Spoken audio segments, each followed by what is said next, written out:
আমি GK Gauss ভাইকে দায়িত্বহীন কণ্ঠে আহলুস সুন্নাত ওয়াল জামাতের পক্ষ থেকে মাঠ পর্যায়ের অবজারভেশন থেকে এবং বাবা শাহজালালের এই 360 আউলিয়ার পূর্ণভূমির একটি অংশ আপনার সেই হবিগঞ্জ জেলা, এই জায়গাটি ধর্ম কিভাবে লালিত হয়, এই জায়গাগুলো, এই হবিগঞ্জ কিভাবে ধর্মকে ধারণ করে, এই হবিগঞ্জ কিভাবে ইসলামকে ধারণ করে, তরিকত তাসাউফকে ধারণ করে, এটা আজকে আপনি আমাদের এই প্রোগ্রামের একজন অনবদ্য ব্যক্তি হিসাবে আপনার কর্ণকোহরে পৌঁছাতে চাই এবং সকলকে নিয়ে পৌঁছাতে চাই এই হবিগঞ্জের মাটি আহলুস সুন্নাত ওয়াল জামাতের ঘাঁটি। যারা আমাদের কণ্ঠ বিরুদ্ধ করতে চায় তাদেরকে আমি পরিষ্কার ভাষায় বলতে চাই, ইন্নাল্লাহ ইউমাহিলু ওয়ালা ইয়ামহুল, আল্লাহ ছাড় দেয় কিন্তু ছেড়ে দেয় না। আজকে দেখা যায় আমরা যখন রাস্তায় ধর্মের কথা বলি, শান্তির কথা বলি, এক শ্রেণী মানুষ আমাদের কণ্ঠকে রুদ্ধ করার জন্য চেষ্টা করে। আমরা খুব ভালো করে জানি যে চেষ্টা তারা করবেই, হক এবং বাতিল থাকবেই, এরপরও আমরা ভীত নই।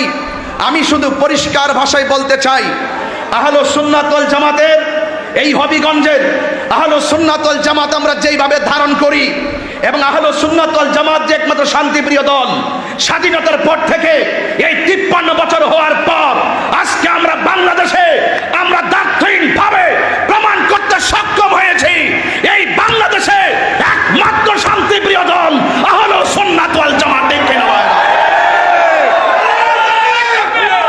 এটা কেন বলছি? এই দেশ আউলিয়া کرامের দেশ, এই দেশ বাবা শাহজালালের দেশ, এই দেশ শাহপরানের দেশ। কত বড় কলিজা হয় যে শাহপরানের মাজারকে ভাঙ্গার ষড়যন্ত্র করা হয়। উপস্থিত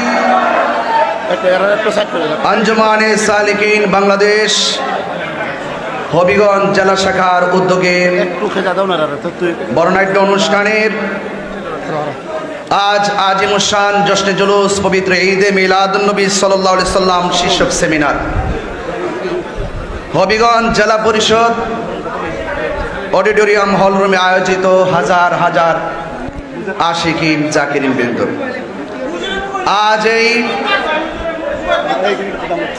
সুমহান কনফারেন্সের সভাপতিত্ব করছেন উপমহাদেশের প্রখ্যাত আলেমে দ্বীন সুলতানুল মুনাজিরিন, বাংলার কলম সম্রাট, উস্তাজুল উলামা, বাদরুল ফুকাহা, ঐতিহ্যবাহী শ্রীমঙ্গল সিরাজনগর দরবার শরীফের সাজ্জাদুর রশিদ মহান মুর্শিদ কেবলা অধ্যক্ষ আল্লামা সাহেব কেবলা